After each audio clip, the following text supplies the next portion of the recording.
से हुई। छठ पर्व किस प्रकार मनाया जाता है, कौन है छठी मैया और क्यों सूर्य उपासना के मौके पर छठी मैया के जयकारे लगाकर उनकी पूजा की जाती है। देश है जिसको त्योहारों की भूमि कहा जाता है। इन्हीं पर्वों में से एक खास पर्व है दीपावली। 5 दिन तक चलने वाला ये पर्व सिर्फ भैया दूज तक ही सीमित नहीं है, बल्कि यह पर्व छठ महापर्व तक चलता है। भारत के बिहार, झारखंड और पूर्वी उत्तर प्रदेश में मनाए जाने वाले पर्वों में से छठ महापर्व अहम पर्व है। धीरे धीरे यह त्योहार प्रवासी भारतीयों के साथ साथ विश्व भर में प्रचलित व प्रसिद्ध हो गया है।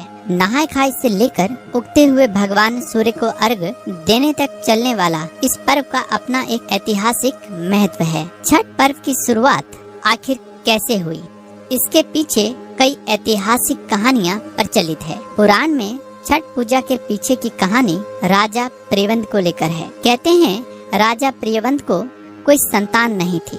तब महर्षि कश्यप ने पुत्र की प्राप्ति के लिए यज्ञ कराकर प्रियव्रत की पत्नी मालिनी को याहुति के लिए बनाई गई खीर दी। इससे उन्हें पुत्र की प्राप्ति हुई, लेकिन वो पुत्र मृत पैदा हुआ। प्रियव्रत पुत्र को लेकर शमशान गए और पुत्र वियोग में प्राण त्यागने लगे। उसी वक्त भगवान की मानस पुत्री देवसेना प्रकट हुई। उन्होंने राजा से कहा कि क्योंकि वो सृष्टि की मूल प्रवृत्ति के छठे अंश में उत्पन्न हुई है, इसी कारण वो षष्ठी कहलाती है। उन्होंने राजा को अपनी पूजा और दूसरों को पूजा करने के लिए प्रेरित करने को कहा। राजा प्रियव्रत ने पुत्र की इच्छा के कारण देवी षष्ठी की व्रत की और उन्हें पुत्र की प्राप्ति हुई। कहते हैं यह पूजा कार्तिक शुक्ल की षष्ठी को हुई थी और तभी से यह छठ पूजा होती है। इस कथा के अलावा एक कथा राम सीता जी से भी जुड़ी हुई है। पौराणिक कथाओं के मुताबिक जब राम सीता 14 वर्ष के वनवास के बाद अयोध्या लौटे थे, तो रावण वध के पाप से मुक्त होने के लिए उन्होंने ऋषि मुनियों के आदेश पर राजसूय यज्ञ करने का फैसला लिया। पूजा के लिए उन्होंने मुद्गल ऋषि को आमंत्रित किया।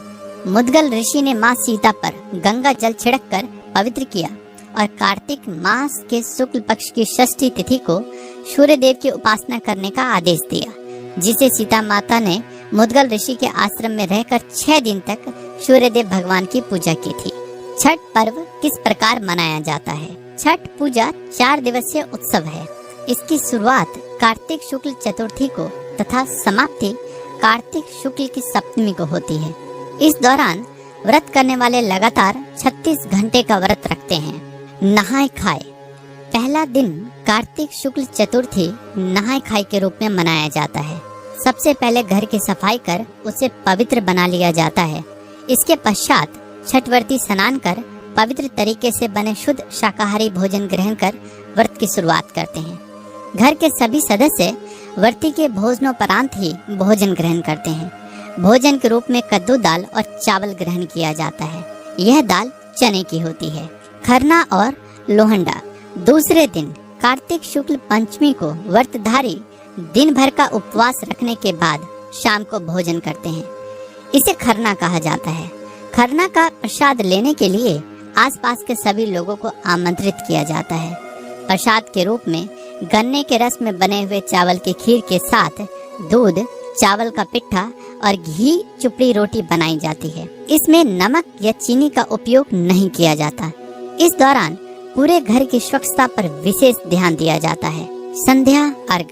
तीसरे दिन कार्तिक शुक्ल षष्ठी को दिन में छठ प्रसाद बनाया जाता है। जिस तरह से सैकड़ों साल पहले यह पर्व मनाया जाता था, वही तरीका आज भी है। इस पर्व के लिए जो प्रसाद होता है वह घर में तैयार किया जाता है। ठेकुआ और कसार के अलावा और भी जो पकवान बनाए जाते हैं वे खुद व्रत करने वाले या उनके परिजन पूरी सफाई का ख्याल रखते हुए घरों में ही तैयार करते हैं।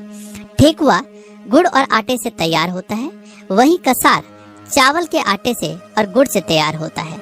इसके अलावा इस पूजा में फलों और सब्जियों का खास महत्व है। छठ के लिए इस्तेमाल होने वाले बर्तन या तो बांस के बने होते हैं या किसी मिट्टी के। ये तमाम चीजें इको फ्रेंडली हैं। शाम को पूरी तैयारी और व्यवस्था कर बांस की टोकरी में अर्घ्य का सूप सजाया जाता है और व्रती के साथ परिवार तथा पड़ोस के सारे लोग सूर्य को अर्घ्य देने घाट की ओर चल पड़ते हैं। सभी छठवर्ती एक नियत तालाब या नदी के किनारे इकट्ठा होकर सामूहिक रूप से अर्घ दान संपन्न करते हैं। सूर्य को जल और दूध का अर्घ दिया जाता है तथा छठी मैया की प्रसाद भरे सूप से पूजा की जाती है। इस दौरान कुछ घंटे के लिए मेले का दृश्य बन जाता है।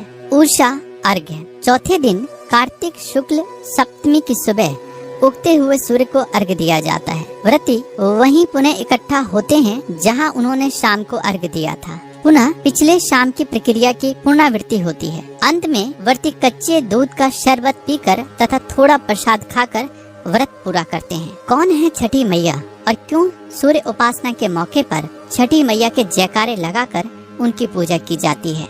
वेदों के मुताबिक छठी मैया को उषा देवी के नाम से भी जाना जाता है। छठी मैया के बारे में कहा जाता है कि छठी मैया सूर्य देव की बहन है। उनकी पूजा करने से और उनके गीत गाने से सूर्य भगवान प्रसन्न होते हैं और सभी मनोकामनाएं पूरी होती हैं। उम्मीद करता हूँ कि आपको यह वीडियो पसंद आई होगी। यदि आपका कोई सवाल या सुझाव है तो आप कमेंट बॉक्स में अपना कमेंट जरूर दीजिए।